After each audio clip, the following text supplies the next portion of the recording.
O texto hoje é um texto duro, é um texto difícil, é um sermão diferente do que eu preguei hoje de manhã, ali na Igreja Central do Rio. Mas embora seja um texto pesado e duro, em primeiro lugar ele é bíblico. E em segundo lugar foi Jesus quem falou. E Jesus pode ser duro com a gente. Jesus pode puxar a nossa orelha. Jesus pode reconduzir a nossa vida. Jesus pode apontar o meu erro. E sabe por que Jesus pode fazer tudo isso? Porque quando você vai ao Evangelho, você vê uma coisa que você não encontra em nenhum outro livro do mundo. Você encontra em Jesus uma coisa que você não encontra em nenhum pastor, em nenhum padre, em nenhum bispo, em nenhum presbítero. Porque o máximo que você pode olhar nos meus olhos são lágrimas. Mas quando você olha para Jesus, você vê sangue. Qual era o preço a ser pago? Ele precisava morrer, então ele veio e morreu. Se o preço necessário fosse morrer 10 vezes, Jesus morreria 10 vezes se fosse necessário. Ele passaria 10 vezes pela cruz. O preço exigido foi o preço pago. Por isso, quando a gente vê que Jesus nos ama e nos entende como ninguém, quando a gente percebe que Ele entende a nossa dor como ninguém entende, e que Ele daria a vida por mim, porque deu a sua vida por mim, então Ele tem a autoridade de exigir algumas coisas. Ele tem a autoridade de dizer para você: você está errado.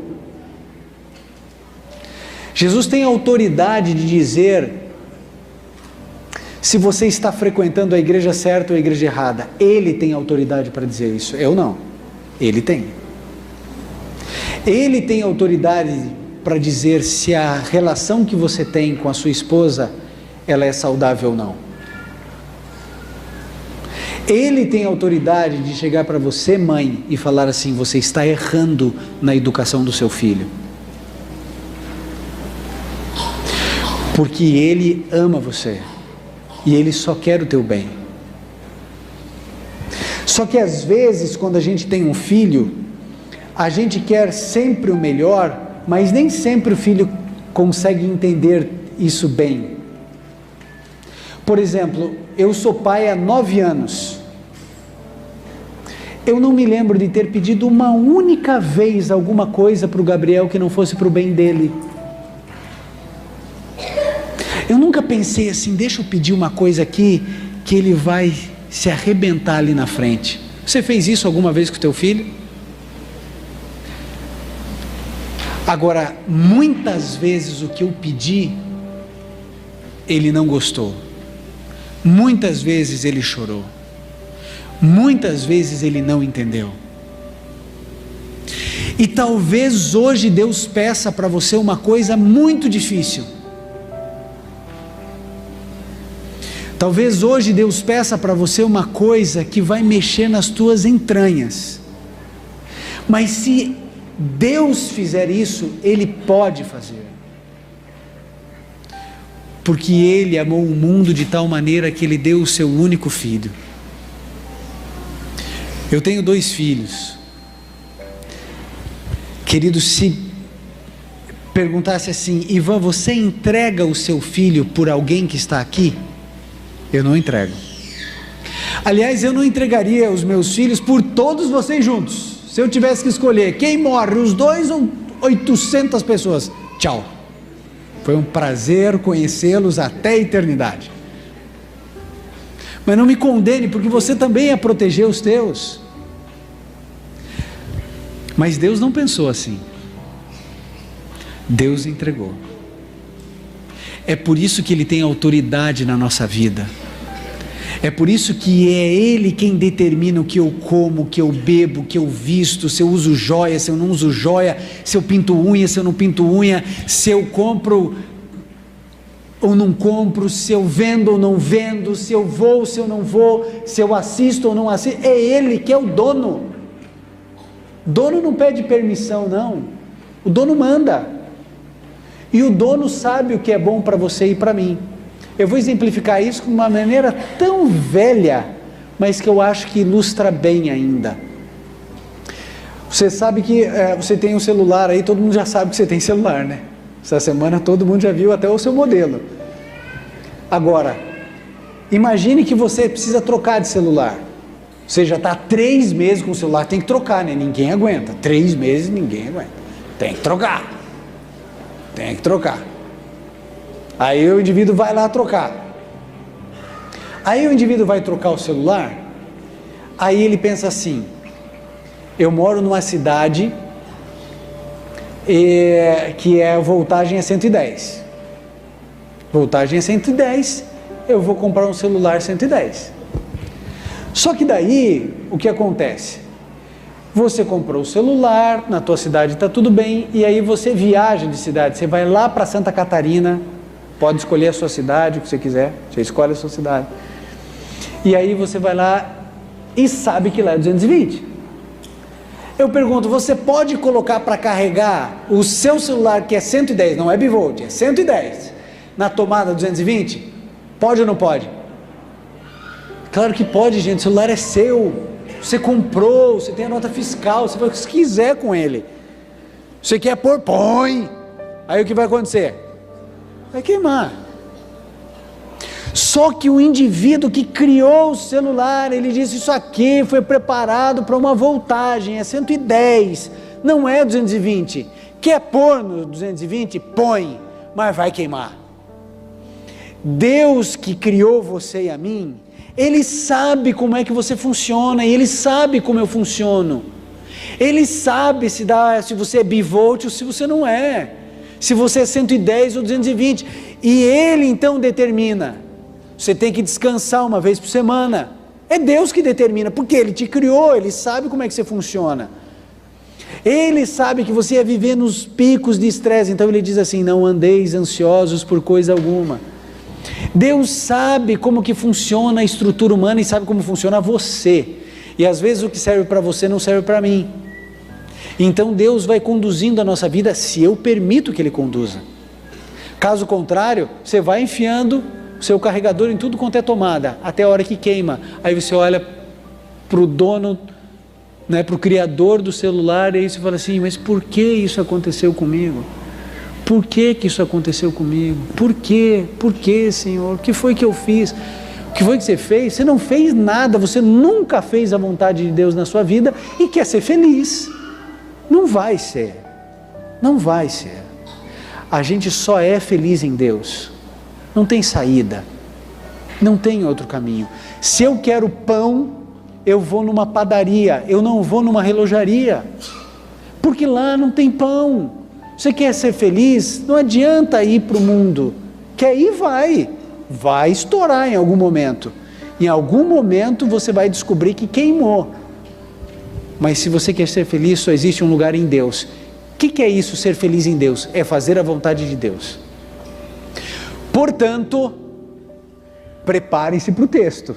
Tudo isso aqui é para te preparar. Porque o que Jesus aqui falou é para mexer comigo e é para mexer com você. Mateus 7. Evangelho de Mateus, no capítulo 7. Aqui, para mim, é um dos textos mais pesados que Jesus já falou. Porque aqui Jesus está falando para a gente como a gente. Ele está falando para religiosos, para crentes. Aqui Jesus está falando para pessoas de fé, para pessoas que têm Deus na vida.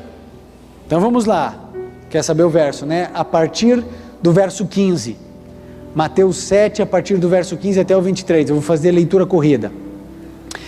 Acautelai-vos, porém, dos falsos profetas, que vêm até vós disfarçados em ovelhas, mas interiormente são lobos devoradores.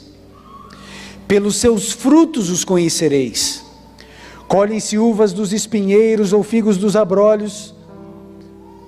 Do mesmo modo, toda árvore boa produz bons frutos, e toda árvore má produz frutos maus. Não pode a árvore boa produzir maus frutos, nem a árvore má produzir frutos bons. Toda árvore que não dá bom fruto é cortada e lançada no fogo. Portanto, pelos seus frutos os conhecereis.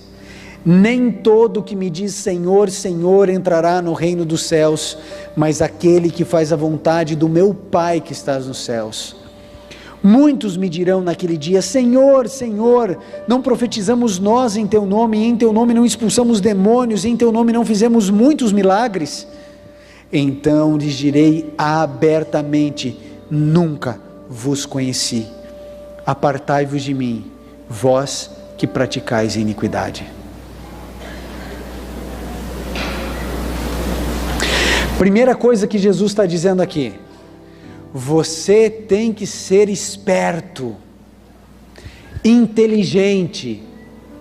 Numa linguagem teológica, você precisa de discernimento espiritual, porque em todos os lugares existem falsos profetas, pessoas que aparentam piedade, aparentam santidade, que têm uma fala mansa, que aparecem na televisão, no rádio, nas igrejas, nos estádios, nos ginásios.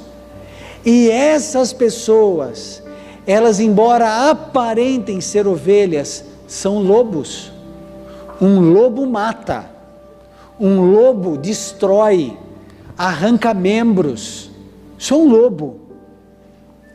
Lobo não é só feio, lobo não é aquele que uiva, o lobo é aquele que vai na jugular e mata mesmo. Eu me lembro quando eu era pastor lá da igreja do Tingui, né, Sandra? Passei um ano só ali, e aí já me levaram embora. Levaram o Sandro antes também, né? Ou junto, ou quase depois, a gente foi embora, né, Sandra? E eu me lembro que eu comecei o ministério ali na igreja do Tingui, fazendo uma semana de palestras, como essa aqui. E é uma coisa que eu sempre fiz nas igrejas que eu passei, começo com uma semana, porque daí o povo já me conhece, conhece o povo e já dá tudo certo.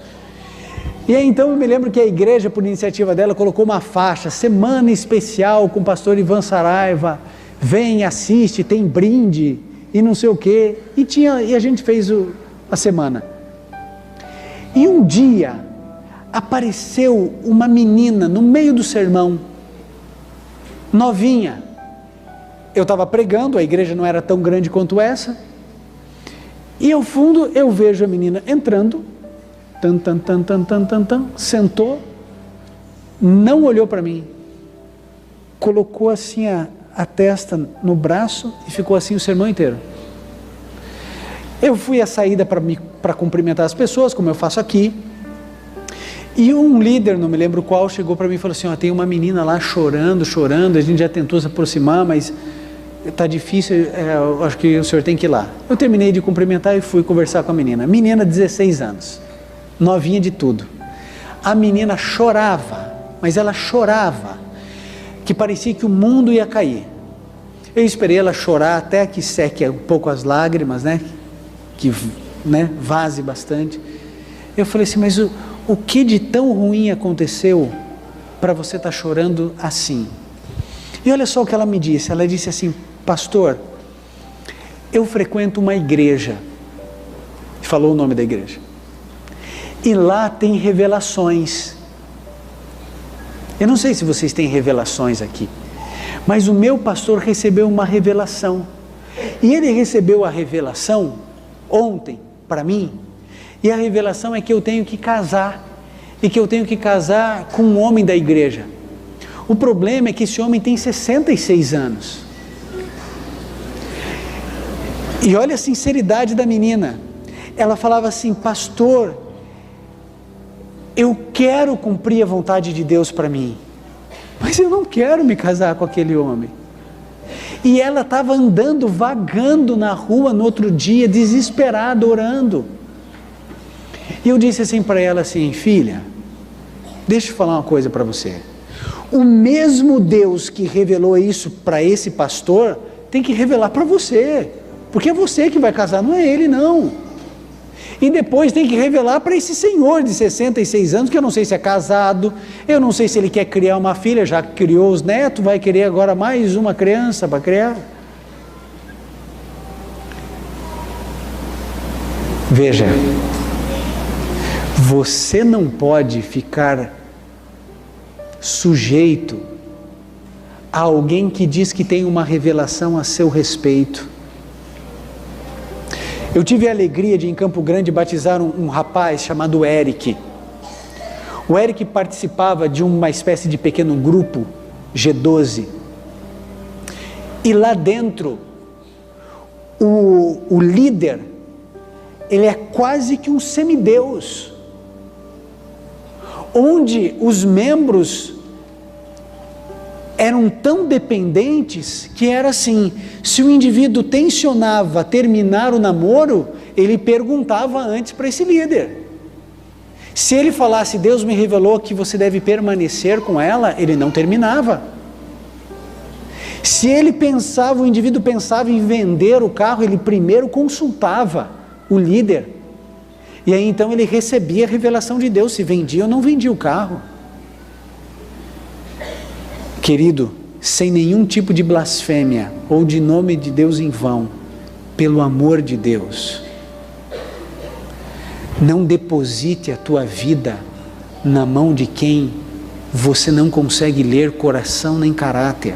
Ou seja, maldito o homem que confia no homem. Jeremias 7. Não dependa de ninguém espiritualmente nessa terra. De ninguém. De ninguém. Eu sempre digo na TV Novo Tempo: você não precisa e não deve confiar em mim, no pastor Luiz, no Leandro Quadros, no pastor Arilton, em quem quer que seja. Você precisa confiar em Jesus. E se qualquer um de nós, inclusive a TV Novo Tempo, ou a Igreja Adventista, ou qualquer igreja, que pregue 1 centímetro longe da Bíblia, nunca mais ligue a TV e nunca mais pise na Igreja Adventista do Sétimo Dia, se falar uma vírgula diferente do que está escrito na Bíblia. Só que isso é para todas as denominações. Eu e você temos compromisso com Cristo e não com placa de igreja. E eu digo, eu estou pastor na Igreja Adventista do Sétimo Dia. Vai que um dia essa igreja muda e sai da Bíblia. Eu saio dela. Você acha que eu tenho algum compromisso com essa igreja? Querido, eu poderia ser pastor em qualquer denominação desse país. Poderia ou não poderia? Por que eu estou pastor aqui? Porque até onde a minha capacidade intelectual, teológica, até onde eu estudei, até onde vai essa igreja, embora tenha defeitos, e ela só pode ter defeitos porque ela é liderada por pessoas como eu, que tem defeitos, então não pode ser perfeita. Mas até onde eu entendo, ela segue o que a Bíblia diz. Ela segue o que a Bíblia diz. Mas isso é a minha avaliação, e a minha avaliação não pode ser sua. A sua tem que ser sua, dos seus estudos, da sua reflexão, do seu posicionamento. E aí então, quando Jesus voltar a essa terra, você diz assim: Senhor, eu segui a tua palavra, eu não segui padre, eu não segui pastor, eu não segui placa de igreja, eu segui a tua palavra. Você entende a diferença? É isso que Deus espera de você e de mim. Pois bem, falando um pouquinho a respeito de lobos devoradores, talvez talvez não, acho que com certeza você não me conhece bem. E a minha natureza é assim: eu sempre falei pelos cotovelos desde pequenininho. Eu jamais poderia ser psicólogo, porque eu tinha que ficar parado olhando você falar. Eu acho que eu tenho um treco ali, eu tenho um infarto na tua frente, porque eu não ia deixar você falar. Eu tenho que falar, No entanto, se eu não conheço você, e eu estou, sei lá, dentro de um avião, ou dentro de um ônibus, e você senta do meu lado, a minha natureza é assim, eu fico quieto, olhando para frente, eu nem olho para você. Se você puxar conversa, eu vou devagarinho, até a hora que vai. Mas a minha natureza não é de puxar conversa. Eu admiro, amo gente que é missionário, que o indivíduo anda com um monte de livro, e ele encontra a gente, vai dando e vai entregando. A minha filha, a Sofia, é assim. Ela encontra todo mundo. A minha natureza não é essa. A minha natureza é ficar ali, parado. Se você falar, eu digo oi. E assim vai. É um exercício que eu tenho que fazer. Eu distribuo o livro. Mas pensa que para mim é um exercício de alma aquilo. Eu vou para a pessoa, eu suo, eu entrego. Ela pega e fala, ufa. Quando a pessoa diz não para mim, é minha vontade de chorar. Fala assim, tá bom, desculpa, eu não devia ter nascido, eu estou indo embora. Eu estou em Brasília, voltando para São Paulo, e eu entro dentro do avião. Quem está dentro do avião? Henrique Cristo. Quem já ouviu esse senhor por aí? Henrique Cristo. Está Henrique Cristo, ele acompanhado com as Henriquetes. Não ria não, porque é o nome que ele dá, não é nada pejorativo, que eu não estou, por favor. E ele está lá com as Henriquetes, e eu falei assim, eu preciso falar com esse homem. Eu preciso falar com esse homem, porque eu não posso perder essa oportunidade, eu preciso falar com ele. Só que pergunta se eu tinha coragem, né? Ele estava sentado lá para o fundo, eu estava sentado na frente, eu falei assim, eu tenho que ir, eu não posso pensar, eu tenho que ir. Levantei, fui para o banheiro, fiquei no banheiro, eu tenho que ir. Eu falei assim, não posso pensar. E eu fui andando. Acho que você nunca pegou avião com ele, mas funciona assim. Ele, lembra, tem 3 poltronas, janela, meio, corredor, ele compra as 3, senta no meio, compra as 3 da frente e as 3 de trás, fica tudo vazio. E as Henriquetes alardeiam o negócio. Eu estava andando e elas só observando quem anda dentro do... E eu fui andando no corredor, o corredor é livre, mas quando eu fiz menção de me aproximar dele, eu já fui barrado. Uma Henriquete falou assim, deseja alguma coisa? Eu falei assim, eu queria falar com o Henri. Ela falou assim, só um pouquinho. Ela foi, falou com ele, ele pegou, olhou para mim, me mediu, fez assim. Aí eu fui. Quando eu cheguei, estendi a mão, sentei, estendi a mão, ele não pegou a minha mão, ele pegou, colocou o dedo na minha testa, começou a pronunciar uma bênção, eu falei, bloqueia, Senhor, bloqueia. Vai saber, né? Bloqueia. Qual você acha que foi a primeira pergunta que eu fiz para ele? É lógico, eu não me apresentei como pastor, porque, gente, se ele é Jesus, ele já sabe. Brincadeira. Eu não me apresentei como pastor, porque se eu falo que eu sou pastor, bloqueia tudo ali, acabou, não ia ter diálogo nenhum. Então eu me apresentei como Ivan, porque antes de ser pastor eu sou Ivan. Sim ou não? Sou Ivan. Ah, como é seu nome? Ivan. Eu falei assim, é prazer, Ivan, e tal. Eu falei assim, então, eu tenho umas perguntas para lhe fazer. Eu falei assim, pode fazer. Qual foi a primeira pergunta que eu fiz? Perguntei, o sábado é para guardar ou não é para guardar? Já fui na lata ali, ó, tá! Eu não sabia se ele ia deixar eu fazer a segunda. Você sabe que depois que você vai para a televisão, você fica dando muita entrevista por aí, né? E eu oriento os meninos do Arautos. Falei assim, a situação é a seguinte, o jornalista pode fazer a pergunta que ele quiser, mas a resposta quem escolhe sou eu. Então ele faz a pergunta que ele quiser, eu vou responder o que eu quero, e pode, às vezes eu quero responder o que ele não perguntou. Então eu falei assim, a gente tem que saber o que a gente tem que falar, porque às vezes a gente só tem uma oportunidade de falar em canal aberto, em outras emissoras, a gente tem que aproveitar para pregar. E a mesma coisa ali, eu falei assim, eu só tenho, não sei se vou ter a oportunidade de fazer a segunda, eu vou na primeira. Tá, fiz a pergunta. Eu perguntei, o sábado é para guardar ou não é para guardar? Ele falou, o que está na Bíblia? Eu falei, na Bíblia está que é para guardar. Ele falou, então guarda.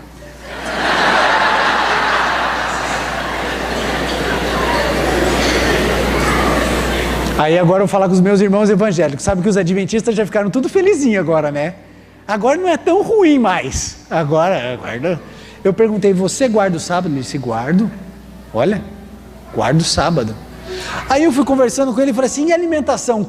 É para comer carne ou não é para comer carne? Ele falou assim, eu como peixe. E eu fui conversando com ele. E eu falei, e como é que você descobriu que você é Jesus?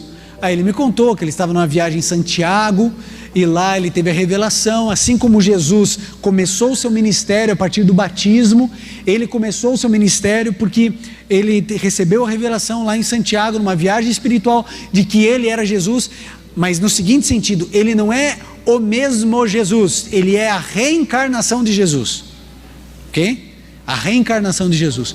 E aí a gente foi conversando, eu fui perguntando, ele foi me dando livro, essas perguntas eu respondo aqui, e essa aí eu respondo aqui, e foi me dando, e eu fui pegando, montando a pilha. E ele foi conversando, uma hora eu vi que ele estava bem à vontade comigo, já estava rindo, eu falei assim, Henri, eu posso fazer uma pergunta para você? Eu não queria que você ficasse magoado comigo, posso fazer? Eu falei, pode. Eu falei, tem certeza, Henri? Ele falou, tenho, pode fazer. Eu falei, você tem a percepção de que as pessoas dão risada de você? Você sabe que as pessoas riem de você?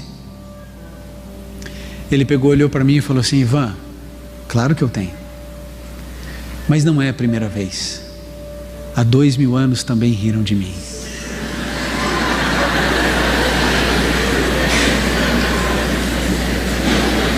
Agora pensa o avião aterrissando em Guarulhos, eu e o Henri saindo do avião, conversando, batendo papo no saguão de Guarulhos, os dois batendo papo, as Henriquetes do lado, e ele esperando as malas comigo. Ele não tinha mala, mas ele falou que ia aguardar até as minhas malas chegarem, e ficou ali conversando. Imagina a cena. Ele me convidou para ir na casa dele em Brasília, e sabe o que eu percebi? Eu posso estar errado, mas ele não é um charlatão. Os psicólogos aqui presentes, eles devem saber, há um desvio de comportamento, de personalidade. É o indivíduo que ele acredita que é Napoleão Bonaparte e morre acreditando nisso. Eu espero que um dia a graça de Cristo o alcance no seu desequilíbrio e que um dia no céu ele descubra quem ele é. Isso é uma avaliação pessoal minha. Mas nesse mundo que nós vivemos, tem muita gente que quer enganar.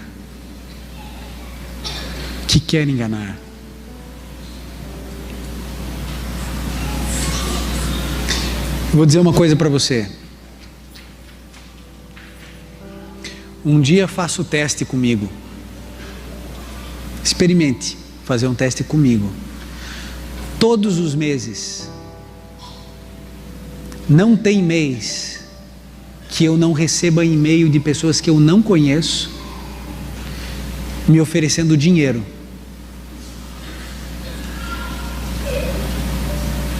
Eu nunca aceitei um centavo. As pessoas não oferecem para mim, elas oferecem para projetos que eu tenho evangelísticos. Eu falo assim, tudo que eu preciso para a pregação do Evangelho, a Novo Tempo supre. Se você quer abençoar o ministério do Está Escrito, você seja um anjo da esperança. Se está duvidando, manda um e-mail para você ver o que você vai responder, o que você vai receber como resposta. Agora, você acha que com a exposição que existe na mídia, se o indivíduo tenciona levantar dinheiro, ele levanta ou não levanta dinheiro? Levanta. Porque as pessoas oferecem. Se um indivíduo trabalhar para que as pessoas deem, e sabe o que se descobriu por aí? Que é muito fácil enriquecer com o Evangelho. Vamos lá, vamos trabalhando. Você conhece alguém na terra que não sofre?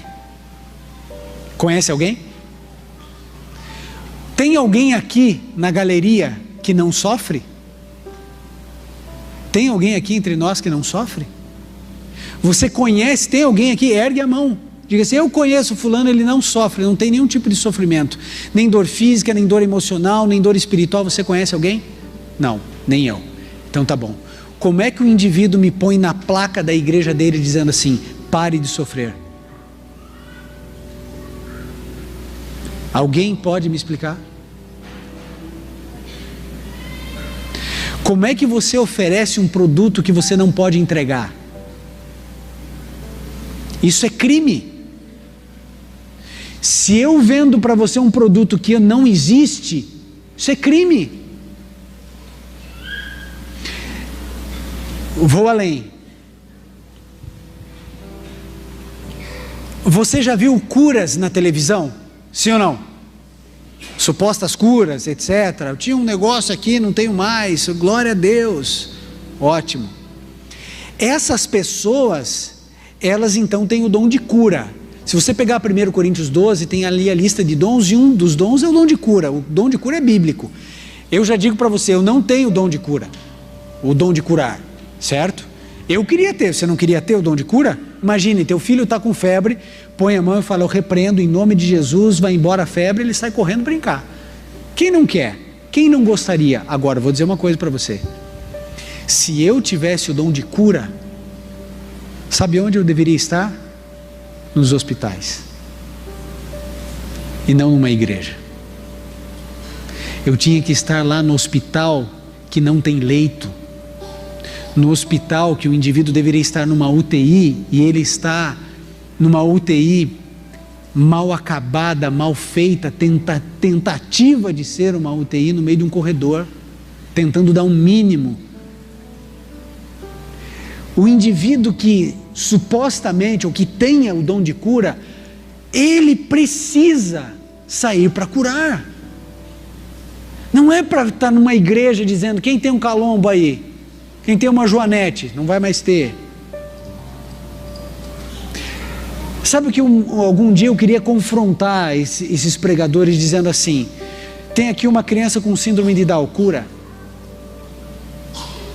Tem aqui um indivíduo que ele não tem o braço, faz nascer o braço. Tem aqui um indivíduo, ele sofre de ananismo, cura ele. Você tem o dom de cura? Cura ele.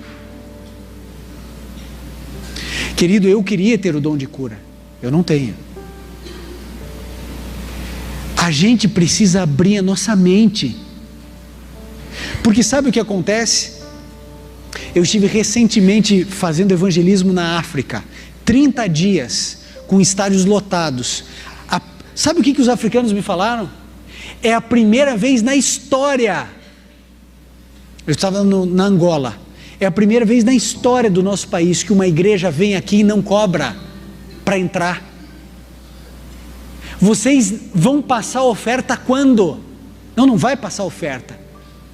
E o povo não acreditava. E sabe qual era o apelo que eu tinha que fazer em Lubango? Sabe qual era o apelo que eu tinha que fazer lá? Quantos homens aqui querem parar de bater nas suas esposas? E entendem que elas são filhas de Deus e que não merecem. E vinham os homens, 250, 300 homens, tudo batizado.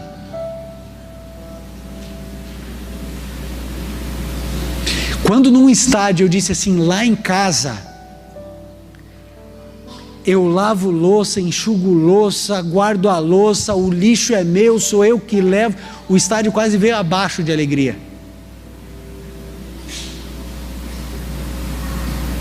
Esse é o apelo que é feito lá. Aí, querido, as pessoas saem da América do Norte com o seu jato, cobram ingresso para curas e milagres, os estádios feitos são lotados,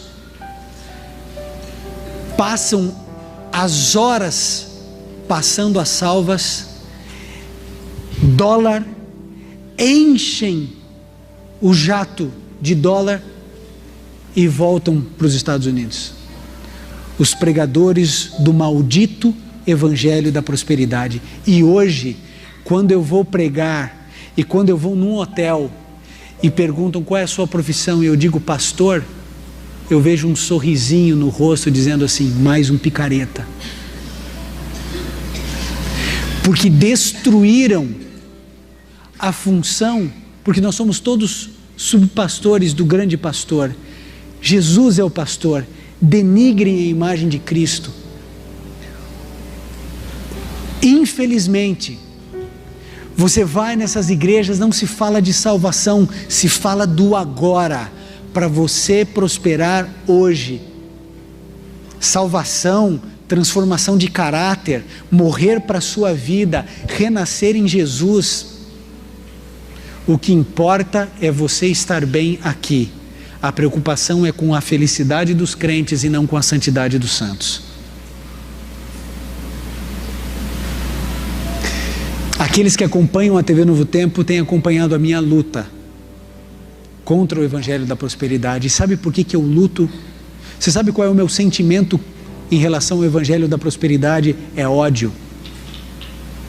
Ódio. Porque eu sou pastor e eu sei o que esse Evangelho tem feito na destruição de famílias e vidas.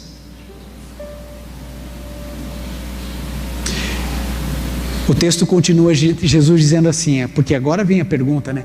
Como é que eu faço para saber se é de Jesus ou se não é de Jesus? Como que eu faço para saber se é ovelha ou se é lobo? Aí Jesus Cristo diz uma coisa: pelos seus frutos os conhecereis. Veja, é diferente você julgar. Julgar não é uma faculdade nos dada por Deus, não é para julgar ninguém. Agora, eu conheço pelo fruto. Por exemplo, como é que eu sei que aquela árvore é um abacateiro? Porque dá abacate. Se der laranja, eu não posso falar é um abacateiro. Se der laranja é o quê? Laranjeira. Se der jabuticaba, jabuticabeira. E se der manga, é mangueira. Eu defino a árvore pelo fruto. Eu preciso ver o fruto desse indivíduo. Agora, fruto não é resultado, fruto não é prosperidade. Você quer que a Bíblia diga para você o que é fruto? Gálatas 5, 22 e 23. Gálatas 5, 22 e 23 fala a respeito dos frutos da carne e do Espírito. Nós vamos começar pelo fruto do Espírito. Gálatas, logo depois de 2 Coríntios. Gálatas 5, 22 e 23. Veja o que é o fruto do Espírito. Deixe a Bíblia dizer o que é fruto para você. Gálatas 5, 22 e 23. Diz assim, acharam logo depois de 2 Coríntios 5, 22 e 23. Mas o fruto do Espírito é amor, alegria, longanimidade, benignidade, bondade, fidelidade, mansidão, domínio próprio. Contra essas coisas não há lei. Isso é fruto. Você conhece pelo fruto. Olha o fruto. Fruto é bom ou fruto mau? Agora vamos ver os frutos da carne. Vamos lá, a partir do verso 19. As obras da carne são conhecidas. As obras da carne são conhecidas, quais são? Prostituição, impureza, lascívia, idolatria, feitiçarias, inimizades, porfias, ciúmes, iras, pelejas, dissensões, facções, invejas, bebedices, orgias e coisas semelhantes a estas, acerca das quais vos declaro, como já antes vos preveni, que os que cometem tais coisas não herdarão o reino de Deus. Agora eu pergunto, você já viu pregadores do Evangelho da Prosperidade brigando na televisão, um falando mal do outro? Quem já viu isso aqui? Só eu vi. Aqui diz que a obra da carne é peleja, porfia, dissensão, facções. E você sabe que quando você vai ver esses grandes líderes do Evangelho da Prosperidade, todos eram próximos, todos trabalhavam juntos, mas por causa de dinheiro racharam e cada um começou o seu ministério e estão aí se brigando, um falando mal do outro, um querendo destruir o outro. Onde que o Espírito de Deus está nisso? Onde o Espírito de Deus está nisso? O Espírito de Deus, o fruto é outra coisa. É amor, alegria, bondade, serenidade, longanimidade, domínio próprio. Isso é fruto do Espírito. Aí Jesus continua, Mateus 7, vamos voltar ali. Olhem o que Jesus Cristo diz.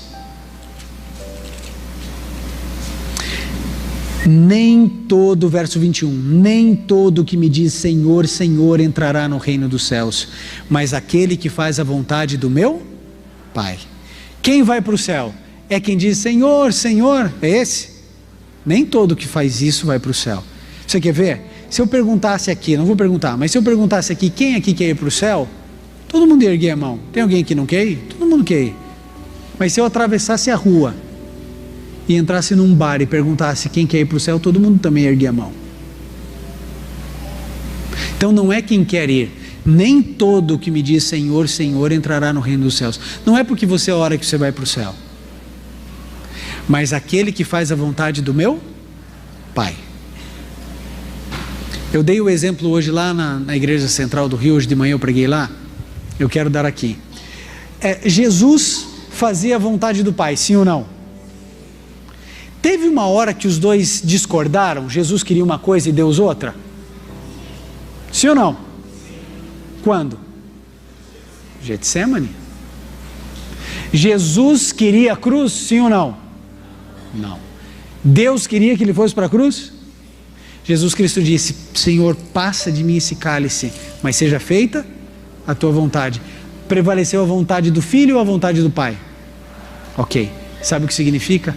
A vontade de Deus precisa prevalecer na sua vida.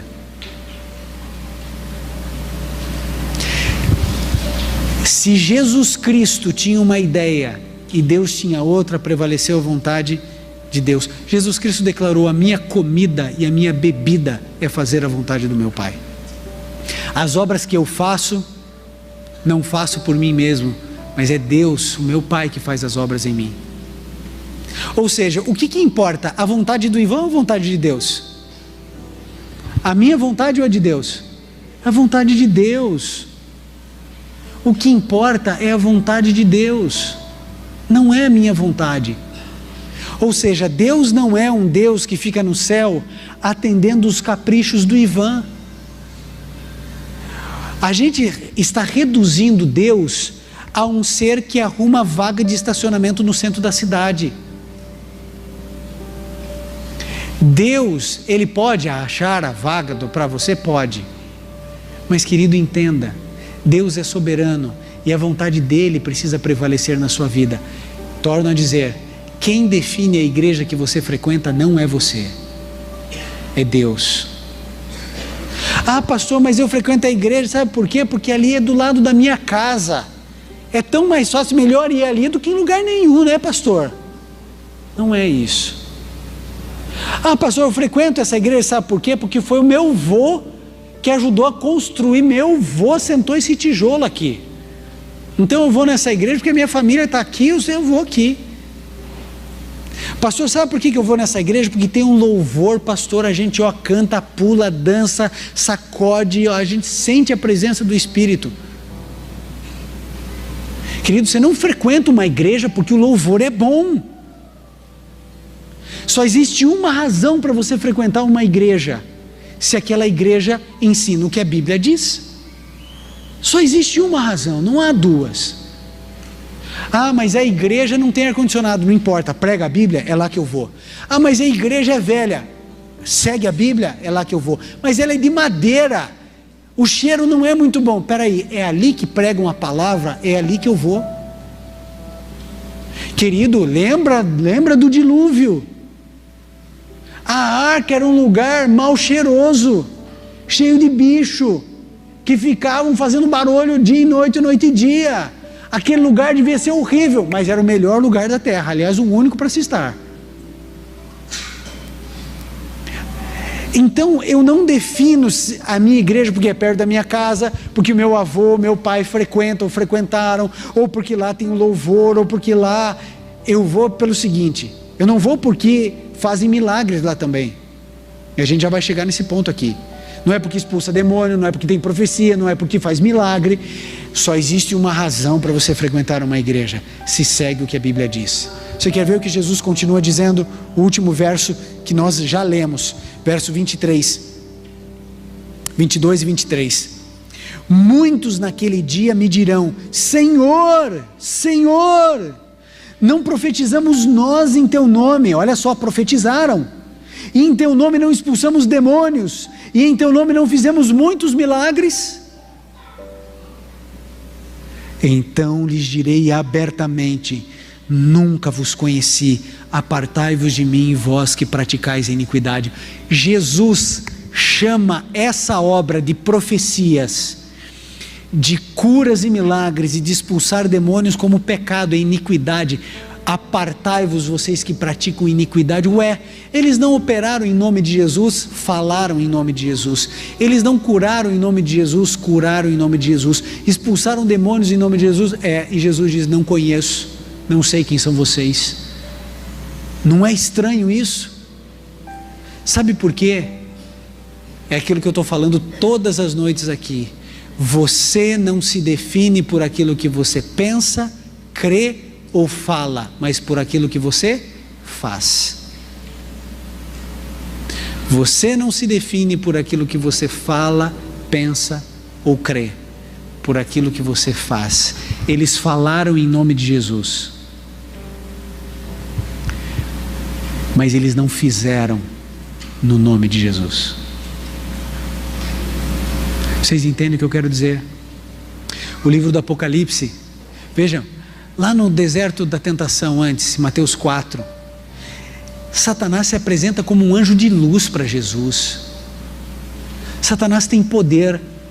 Você acha que é algum empecilho para Satanás pegar e tirar um calombo do pescoço de uma pessoa? Você acha que isso para ele é problema?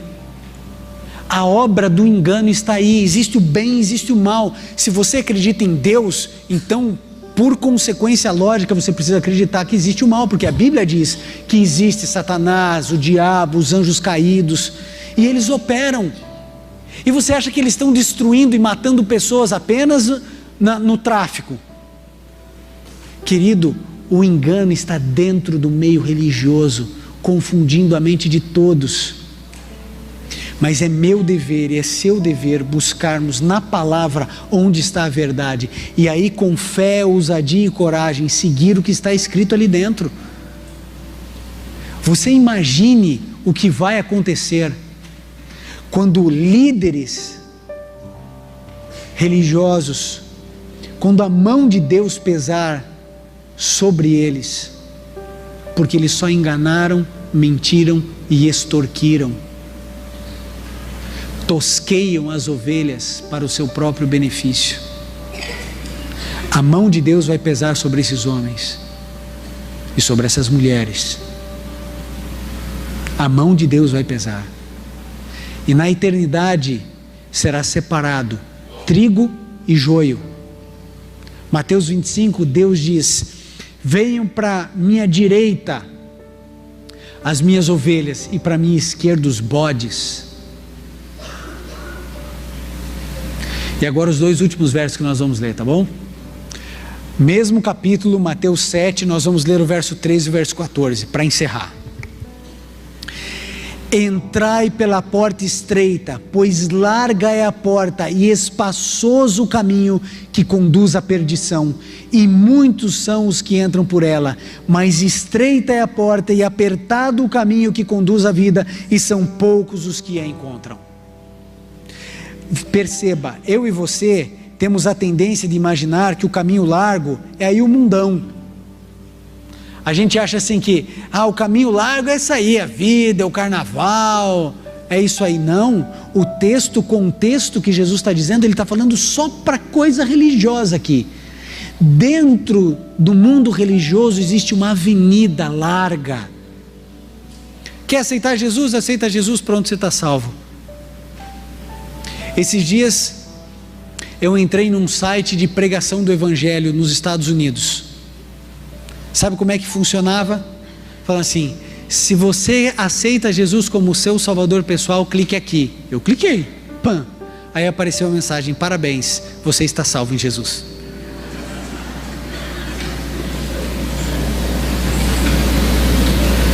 Eles reduziram a salvação a um clique.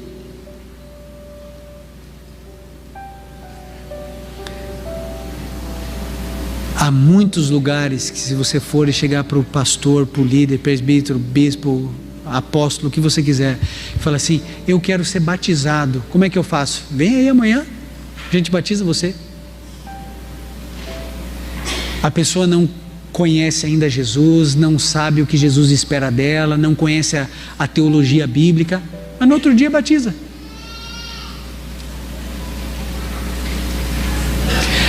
O caminho é estreito, querido, o caminho é apertado. Esse caminho, sabe o que faz? Esse caminho sangra os nossos pés. A gente se machuca nesse caminho, mas é o único caminho. Você entende isso? É o único caminho, o único.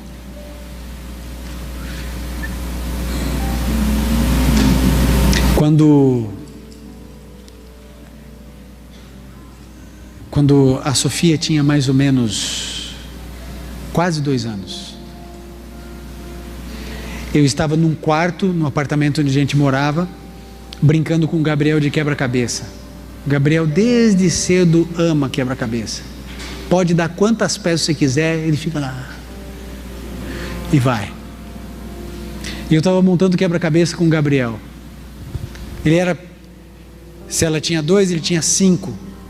Era um quebra-cabeça para ele complexo, eram 250 peças, então a gente passava horas, era tão bom, a gente ia conversando, ia montando.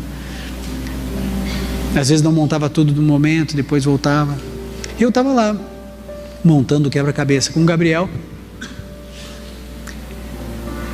e eu achava que a Sofia estava com a minha esposa. Só que a minha esposa, que estava trabalhando no outro cômodo, achava que a Sofia estava comigo. E a Sofia não estava com ninguém. O apartamento era todo telado, então não tinha problema assim. Mas uma hora a Luciana falou assim: amor, a Sofia está aí? Eu falei: não, está com você. Ela disse: não, comigo não está não. Eu na mesma hora parei, já levantei e comecei a chamar Sofia, Sofia, Sofia, e fui entrando. O apartamento era um L, assim, eu estava na perna longa, e aqui é onde tinha cozinha e para lá tinha uma sala. E quando eu chego na cozinha, eu vejo a Sofia e uma cena que eu não imaginava. A Sofia, a gente, junto mesmo com o Gabriel, a gente não dava açúcar refinado para eles. E ela tinha aberto a pia e tinha um pote com açúcar branco. Ela tinha derrubado aquilo no chão e ela estava assim, ela estava estatelada no chão comendo todo o açúcar, com a cara toda lambrecada. Ela lambia e comia, mas você pensa alguém mastigando açúcar. E eu olhei aquela cena, eu saí correndo e peguei a Sofia.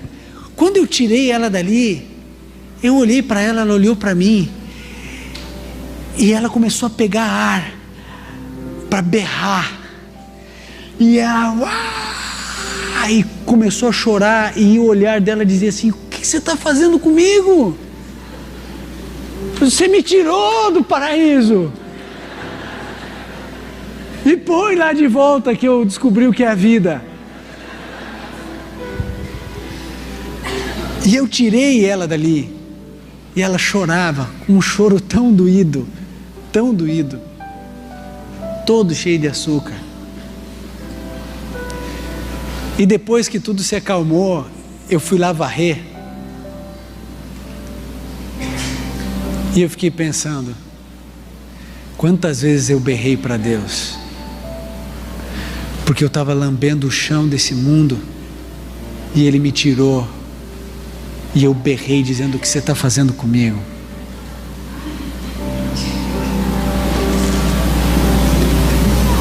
Se um dia você for na minha casa, você vai ver que a minha esposa, ela deixa tudo limpinho, mas eu não vou convidar você para lamber o chão da minha cozinha.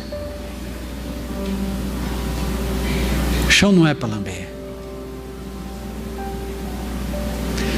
Não é para a gente gostar desse lugar aqui,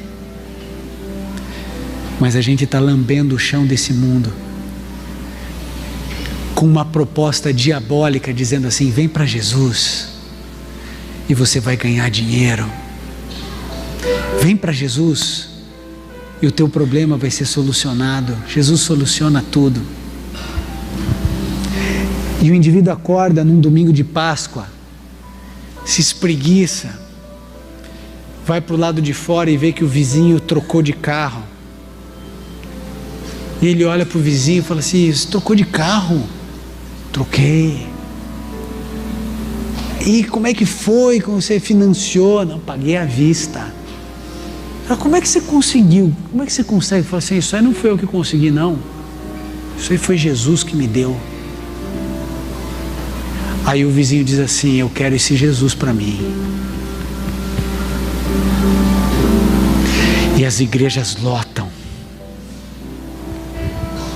porque elas amam os presentes e não o doador. Só que o que elas não sabem é que Deus abençoa e dá presente, você dando seu dinheiro ou não dando seu dinheiro. Ele dá porque Ele te ama.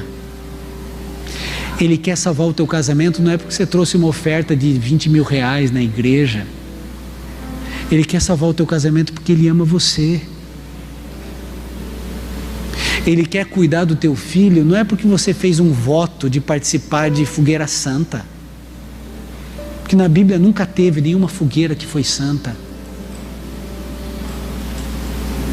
A gente olha para o passado e até os meus irmãos católicos, a minha família que é católica, se envergonha do que aconteceu na Idade Média, quando se vendiam as indulgências.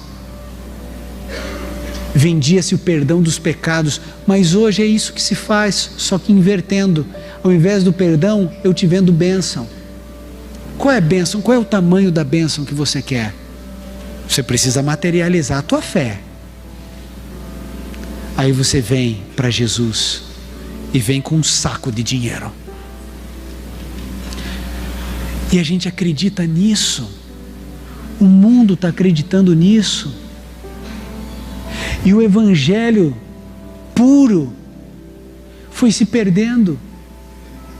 Querido, Saulo, depois que se converteu em Paulo, ficou mais rico, mais pobre. Pedro largou tudo. A maior pesca que ele já teve, a pesca milagrosa, a Bíblia diz que ele largou tudo e foi seguir Jesus. Jesus Cristo disse: eu não tenho onde reclinar a cabeça. Jesus não tinha casa própria, não. Jesus andava a pé. O dia que ele andou em cima de um jumento, não era dele.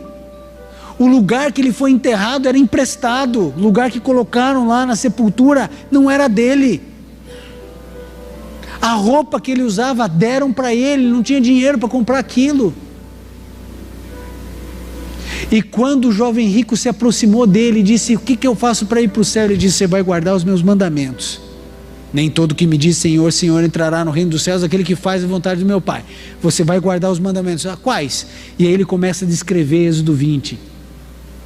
Isso aí eu faço desde pequeno. Ah, então te falta uma coisa: vende tudo que tem, entrega aos pobres. Jesus podia falar: eu sou pobre. Jesus não pediu para ele, nem para os discípulos: vocês vão e entreguem para os miseráveis. E aí Jesus depois ele diz: todas as vezes que vocês fizerem a um desses meus pequeninos, vocês estão fazendo para mim. Querido, o evangelho é tão puro. O evangelho é tão puro. Mas destruíram o evangelho. Eu posso ter algum tipo de sentimento além de ódio contra esse evangelho.